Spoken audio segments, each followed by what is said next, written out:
Danes se začenja veliko organizirano martinovanje v Halozah po vzoru slovite avstrijske vinske ceste. Od 4. do 6. novembra in od 11. do 13. novembra. Na samem trgu poteka že vrsto let tradicionalno martinovanje. Na trgu Ptujske Gore skupaj z občino Majšperk, društvom vinogradnikov in sadjarjev Majšperk, turističnim društvom Ptujska Gora in pa društvom žena Tisa tudi. K sodelovanju so povabili ponudnike od kmečkih turizmov, gostiln, kmetij, kleti in pridelovalcev lokalnih izdelkov. S tem uresničujejo cilje projekta Promocija turistične destinacije Haloze. Naša občina je kot vodilni partner projektu Promocija turistične destinacije Haloze. Tukaj so vključene še občina Zavrč, Žetale, Cirkulane in pa Podlehnik.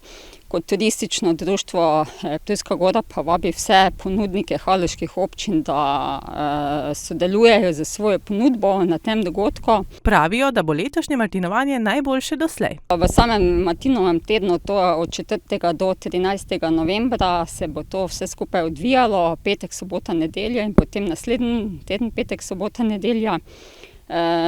Na samih lokacijah bodo vse enotne stojnice, Visit Haloze, pestra, raznovrstna ponudba, tudi kulturni program.